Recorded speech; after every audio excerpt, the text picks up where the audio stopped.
시편 91편 1절로 6절까지의 말씀, 우리 다 같이 한 목소리로 합독하겠습니다.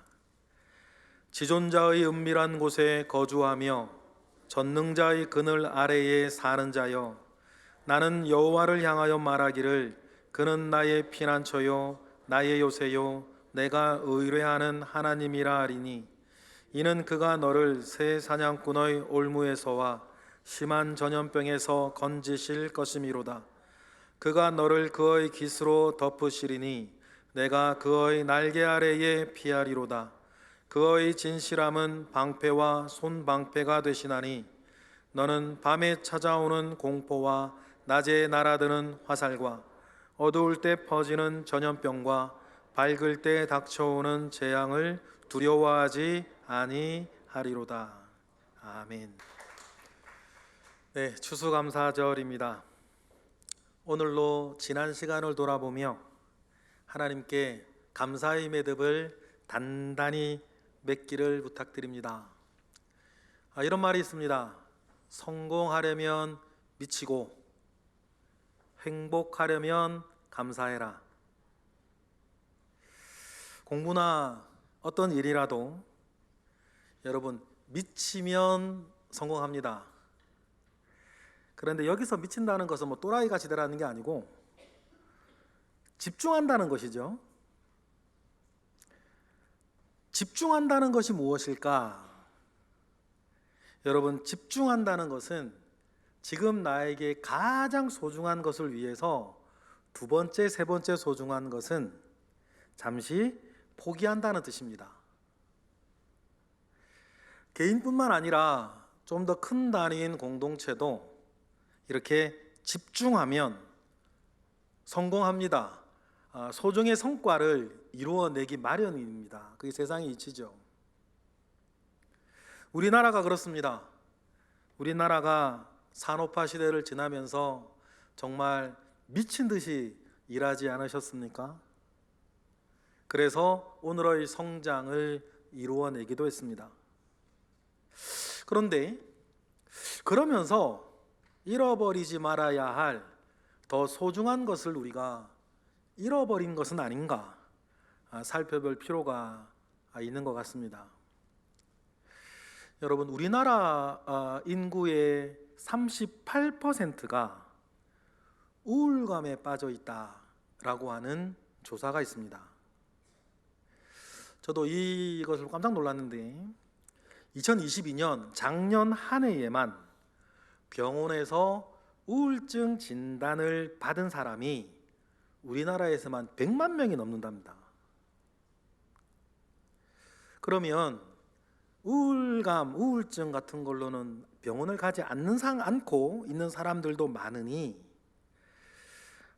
우울증 치료 내지는 상담을 받아야 할 사람이 우리나라에서만 지금 최소 300만 명, 최대 500만 명이 될 것이라고 하는 연구 결과가 있습니다.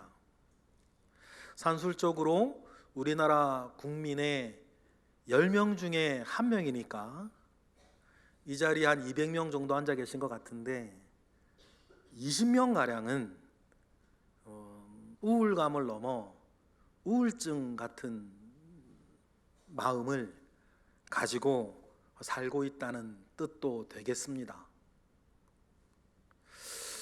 이미 우리는 많은 것을 이루었고 많은 것을 가지고 있는데도 대체적으로 우울합니다. 스스로를 불행하다고 느끼며 산다는 것이에요. 이것이 좀 견디기 어려워서 병원에 가서 치료라도 받는다면 약물로 사람의 사고와 정서를 무력화시켜서 그 증상을 완화할 것입니다. 좋은 방법은 아니지만 급한 불을 꺼야 한다면 어쩔 수 없겠죠. 어떤 사람은 상담을 진행하기도 합니다. 그런데요, 상담받고 나왔다는 사람을 제가 만난 적이 없습니다. 그래서인지 상담을 끝까지 진행하는 사람도 드뭅니다.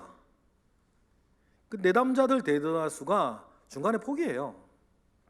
잘 모르겠으니까. 그런데 우울감 내지는 우울증에서 벗어나는 사람들의 이야기도 있습니다.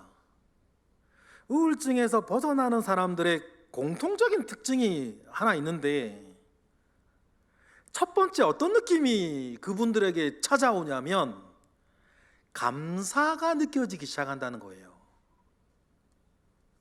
도무지 감사를 느끼지 못하다가 어떤 계기로 감사가 느껴지기 시작해요. 감사는 모든 우울감에서 벗어나는 첫 번째 현상이었어요. 그러면 여러분, 우리가 어떻게 감사할 수 있을까요? 무엇 때문에 감사할 수 있습니까? 여러분, 일이 잘 돼서 기뻐하는 것은 감사하는 것이 아닙니다. 그건 좋아하는 거죠. 좋아하는 것과 감사하는 것은 겉모양은 비슷하지만 전혀 다른 거예요. 사람이면 누구나 좋아할 수 있지만 감사하는 것은 영적인 능력이에요. 감사하는 것은 좋아하거나 안심할 만한 일 너머에 누군가를 기억해내는 거 아닙니까? 그 좋은 일 넘어 무엇인가를 생각해내는 거예요. 그런 생각해내는 사람에게만 주어지는 특별한 은혜가 감사예요. 그렇다면 우리 그리스도인에게 중요한 것은 기억을 해내되 하나님을 기억해내는 것입니다. 믿음 안에서 기쁜 일뿐 아니라 심지어 슬프고 고통스러운 일 가운데에서도 하나님을 기억해내는 것이 우리에겐 중요해요. 이것이 그리스도인에게는 회개의 문을 열고 감당할 수 있는 힘을 얻고 감사의 제목이 되기 때문입니다. 하나님이 이스라엘이 타락하여 나날이 믿음의 능력을 잃어가자 그들에게 하신 말씀이 있습니다. 나를 기억하라는 것이었어요. 내가 누구인지 하다못해 내가 너희들에게 해준 일이라도 기억해라. 그리고 그 안에서 너 자신이 누구인지를 확인하라 하셨어요. 이사야 말씀 보실까요? 44장 21절 다 같이 시작. 야곱아 이스라엘아 이 일을 기억하라. 너는 내 종이니라. 내가 너를 지었으니 너는 내 종이니라. 이스라엘아 너는 나에게 잊혀지지 아니하리라. 할렐루야. 아버지에게 몹쓸 짓을 하고 집을 나간 당자가 받은 유산 다 들어먹고 돼지에게 주는 주염 열매조차 먹지 못해서 고통받고 있을 때에 그래도 그 당자가 죽지 않고 살아난 것은 뭐 때문입니까? 그 고통 가운데에서도 아버지의 집을 기억해냈기 때문이에요. 우리도 마찬가지입니다. 우리를 여전히 잊지 않으시고 우리를 기다리시는 우리 하나님 아버지를 기억해내는 사람은 살고 그렇지 못하는 사람은 죽는 것입니다. 우리 가운데 모든 사람이 지금 환난 가운데 있는 건 아니겠죠? 우리 중에 힘든 일을 지금 만나지 않은 분들도 마찬가지입니다. 좋은 일 속에서도 하나님을 기억하는 믿음의 훈련이 잘 되어 있어야 해요. 그래야 곤고한 날이 왔을 때에도 하나님을 기억할 수 있고 하나님을 찾을 수 있습니다. 전도서 12장에 그렇게 말씀하시죠. 전도서 12장 1절부터 시작. 너는 청년의 때에 너의 창조주를 기억하라. 곧 곤고한 날이 이르기 전에 나는 아무 낙이 없다고 할 해들이 가깝기 전에 해와 빛과 달과 별들이 어둡기 전에 비 뒤에 구름이 다시 일어나기 전에 그리하라. 하나님을 생각할 수 있는 사람은 환난이 찾아와도 견딜 수 있고, 여러분, 견디면 결국은 이기게 되어 있습니다. 그 사람은 그저 좋아하는 데 그치지 않고 하나님께 감사합니다. 감사할 수 있는 사람은 행복해요.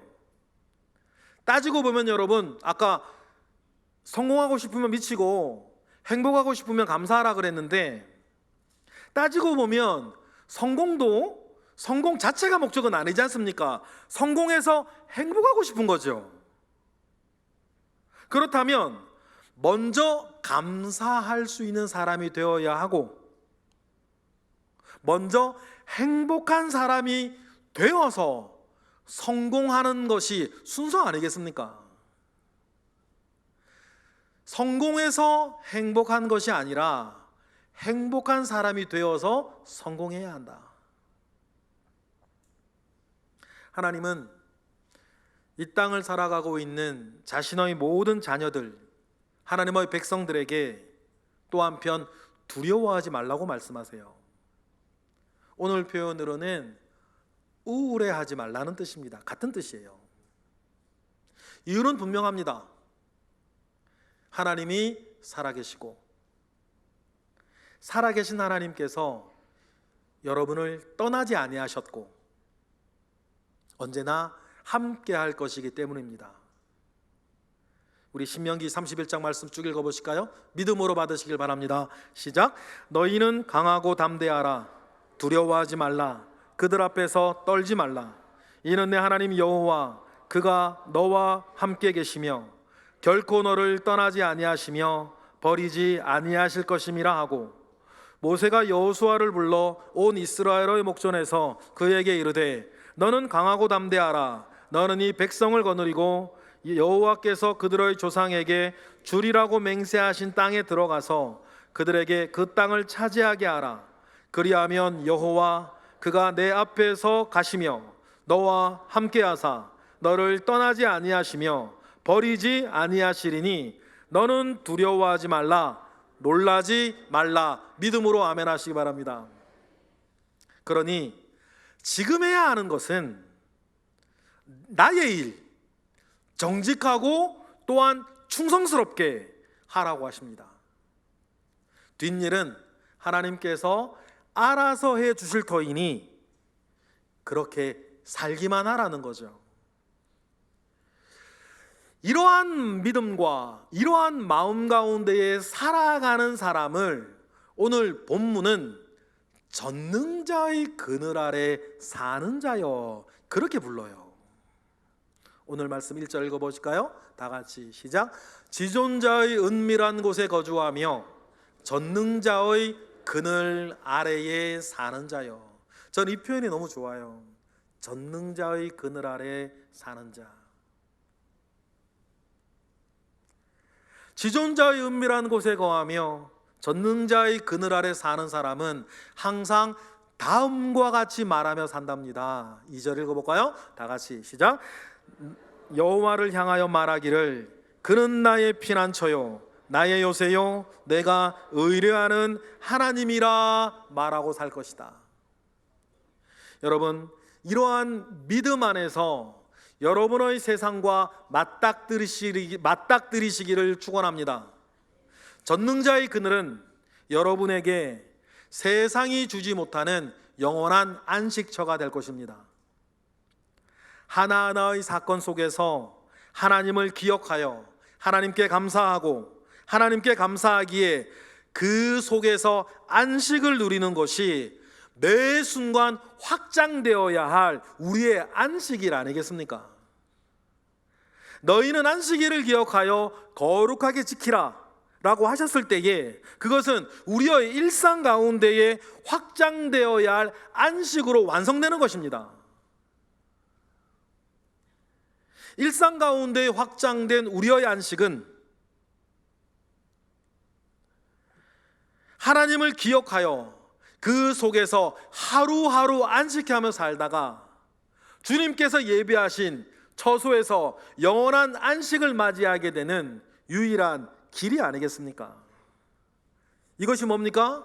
제4계명 안식일을 기억하여 그날을 거룩하게 지키라고 하는 제4계명의 완성이에요. 하나님께서 저와 여러분에게 주실 영원한 안식을 바라보며 안식일을 이 땅 가운데에서 확장시켜 나아가는 것, 그 은혜를 누리시는 저와 여러분 되시기를 바랍니다. 이런 사람이 되려면 우리가 한 가지 조심해야 할 것이 있습니다. 여러분 주변에 있는 여러 가지 은혜들, 감사한 거리들을 당연한 것으로 생각하지 않는 것입니다. 어느 복음성가 가사처럼 당연한 것이 아니라 은혜였다는 것을 우리가 아는 것입니다. 인정하는 거예요. 제가 개인적으로 식당에서 서빙을 보는 분들에게 팁을 드리는 것에 대해서 생각할 때가 있습니다. 제가 가는 모임의 대부분은 목사님들의 모임이고, 그러니 서빙 보는 분들도 내색은 하지 않아도 다 알 것입니다. 그래도 목사님들이 왔으니 그들의 수고에 감사하는 마음을 담아 팁을 좀 드리고 싶다라고 하는 마음들이 있어요. 우리 교회의 모임으로 단체로 식당을 가게 되더라도 그런 마음이 있고, 때때로 몰래 드리기도 합니다. 팁이 어떻게 생긴 것인가 제가 조사를 좀 해봤어요. 그 관심이 있으니까. 팁은 16세기경 유럽에서 봉건 영주들이 하인들이나 농노들이 일을 잘하면 칭찬의 의미로 돈을 조금씩 주기 시작한 것에서 유래를 잡습니다. 그러다가 숙박시설이 흔하지 않던 당시에 누가 여행을 하게 되면 귀족들의 대저택에서 머무는 것이 관례였대요. 그래서 이제 유럽의 귀족들은 방이 많고 집이 큰 거죠. 이때 그 방에 묵게 되면 호스트의 집에서 자기에게 시중을 드는 하인들에게 감사의 표시로 주었던 것이 팁의 출발, 시작이라 이렇게 얘기를 합니다. TIP, 팁이라는 말이 만들어진 유래도 알게 되었는데, 17세기 영국에서 중국 차들이 들어오기 시작했어요. 그래서 인기를 끕니다. 선풍적인 인기를 끌어요. 중국 차를 마시지 않고서는 상류층 사이에서 대화가 되지 않을 정도였고, 영국의 카페는 중국 차를 마시러 온 사람들로 긴 줄이 늘어서야 할 정도였대요. 이때 기발한 장사 기질을 발휘한 어떤 사람이 있었는데, 그 사람이 신속 보장이라는 뜻인 To ensure promptness, 그 앞 글자 TIP를 적은 나무 상자를 놓고 그 상자 안에 돈을 넣는 사람에게 중국차를 먼저 가져다 줬대요. 줄서기 싫어하던 귀족들은 TIP, 팁박스에 돈을 넣기 시작했고, 이것이 영국의 커피숍, 술집, 음식점으로 퍼지면서 팁이라는 말의 기원이 됐다 그래요. 유럽의 문화를 선망하던 미국의 졸부들이 유럽 여행을 마치고 미국으로 돌아가서 유럽 귀족들을 흉내내면서 허세를 부리기 시작하고, 미국에서도 팁 문화가 시작되었다고 합니다. 그러다가 미국의 팁 문화가 결정적으로 뿌리 내리게 된 것은 미국의 최저임금제 때문이래요. 1938년 루즈벨트 대통령이 공정근로법을 만들어서 최저임금을 시간당 1.25달러로 정했답니다. 착취나 다름없는 여성 노동자들의 대우를 보호하기 위한 것이었는데, 이런 명목과는 좀 달리 흑인 여성들이 많이 근무하고 있는 요식업계는 최저임금제에서 제외가 됐대요. 이런 사정 때문에 웨이터 등 많은 업종의 노동자들은 팁을 받지 않고 임금으로는 도저히 살 수 없는 형편이 되었답니다. 그래서 미국에서 운동이 하나 벌어졌는데, 이 부족한 임금을 우리가 십시일반으로 모아서 채워주자라고 하는 운동이 미국에서 일어났고, 그것이 미국의 팁 문화가 완전히 정착하는 계기가 되었어요. 그리고 그 사람들에게 팁은 서비스이기 이전에 임금처럼 된 거죠. 그런데 문제는 이렇게 은혜로 시작된 팁이 점점 당연한 권리가 되어져 갔다는 것이에요.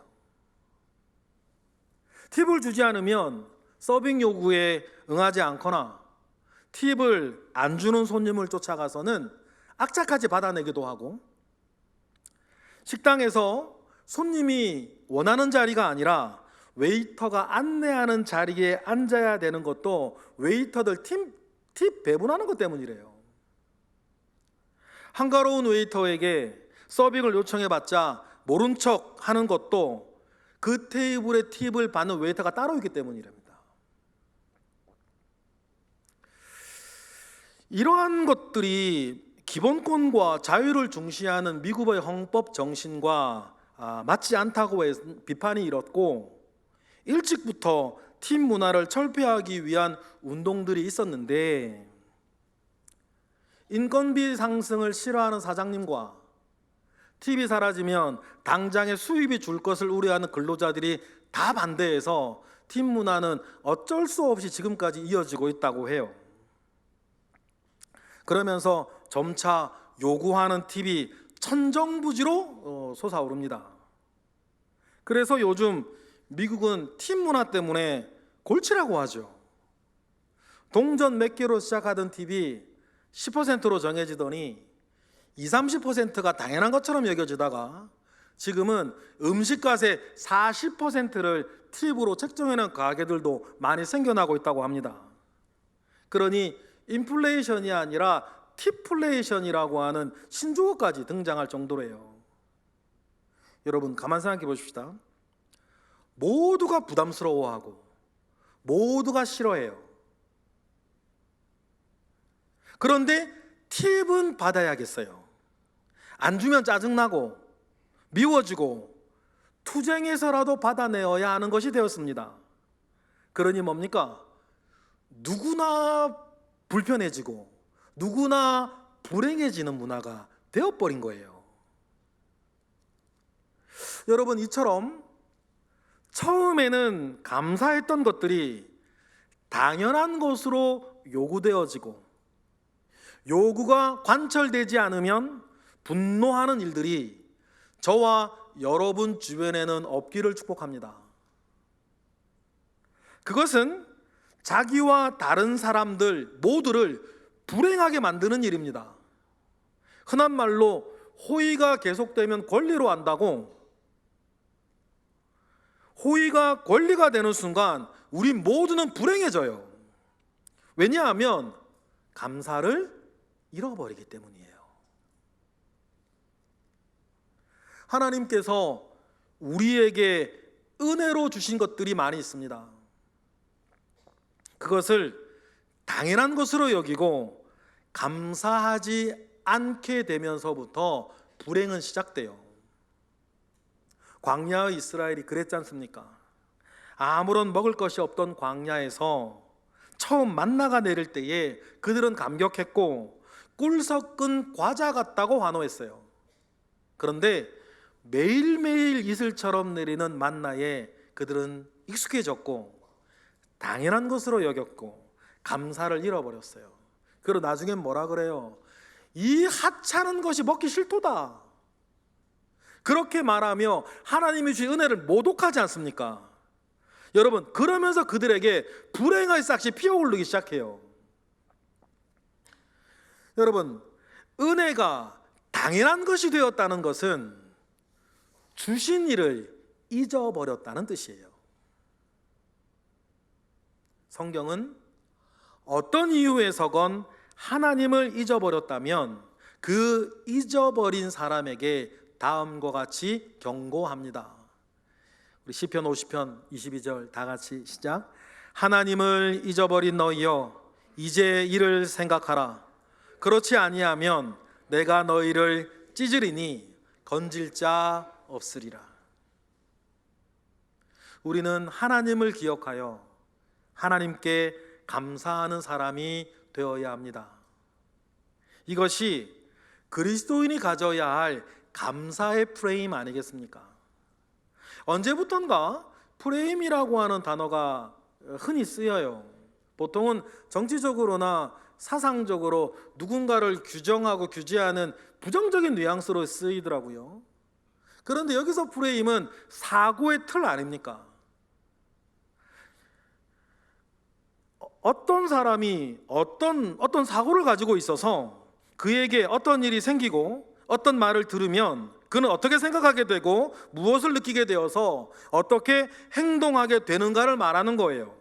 그러니까 프레임 자체는 부정적인 말도 아니고 긍정적인 말도 아니에요. 문제는 뭡니까? 그 사람이 어떤 프레임을 가지고 사는 사람이냐는 거죠. 오늘 추수감사절, 이 자리에 있는 모든 하나님의 사람들, 예배자들은 감사의 프레임을 가지고 사시기를 축복합니다. 그래서 이런저런 일들이 있어도 우리는 그 안에서도 하나님을 기억해내고 하나님을 생각하여 감사할 줄 아는 사람이 되기를 바라요. 감사가 여러분을 행복하게 할 것입니다. 감사의 프레임은 여러분에게 전능자의 그늘에서 쉬게 하는 안식을 가져다 줄 거예요. 만약 지금까지 내가 다른 프레임을 가지고 살았다면 이 시간 감사의 프레임으로 바꾸어내고 집으로 돌아가시기를 바랍니다. 프레임을 바꾸어내는 사람을 사전에는 있는 말인지 모르겠는데 프레이머 그렇게 부르더라고요. 오늘 예배를 통해 하나님이 주시는 은혜 아래서 감사의 프레이머가 되시기를 바랍니다.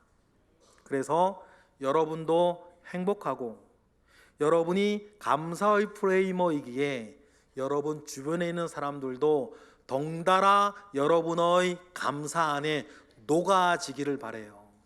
그래서 나도 행복해지고 내 주변의 사람도 함께 감사 안에서 행복해지는 그런 일들을 일구어내는 여러분들이 되시기를 바랍니다. 하나님께서 우리의 실생활 가운데에 그걸 원하지 않겠습니까? 감사의 프레임 속에 내가 살고 내가 감사의 프레이머가 되어 주변의 모든 일들을 선하게 만들어가는 여러분, 믿음으로 다음의 말씀을 받아 보시겠습니까? 디모데전서 4장 4, 5절 시작. 하나님께서 지으신 모든 것이 선함에 감사함으로 받으면 버릴 것이 없나니 하나님의 말씀과 기도로 거룩하여 짐이라. 여러분 감사하십시다.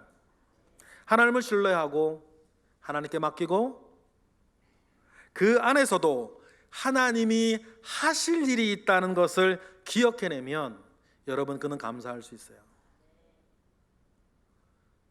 감사로 받으면 버릴 것이 없고 모든 것이 선한데 그러한 특별한 은혜 가운데에 거룩한 가운데 살려면 우리는 말씀과 기도 가운데에 나의 이 프레임을 하나님으로 인해서 감사하는 감사의 프레임을 가지고 여러분 살아가시는 저와 여러분 되시길 바랍니다. 그런 사람은 절대 시험 안 됩니다. 감사하는데 뭐 그런 사람은 절대 무너지지 않아요. 감사한데 그런 사람은 언제나 다른 사람들로부터 환호를 받을 것입니다. 함께 있으면 기쁘니까. 우리 이달의 찬양 가사처럼 감사 위에 감사가 있으면 은혜 위에 은혜가 있을 줄 믿고 그 은혜 아래서 행복한 저와 여러분이 될 줄 믿습니다. 기도하겠습니다. 할렐루야. 하나님 감사와 영광을 올려드립니다. 하나님이 이미 주신 일이 많고 하나님이 이미 이루신 일도 많으니 하나님 바라보며 감사하는 우리 모두가 되게 하시고 감사하기에 행복한 일상들이 이어지도록 우리를 이끄시옵소서. 예수 그리스도의 이름으로 기도드렸나이다. 아멘.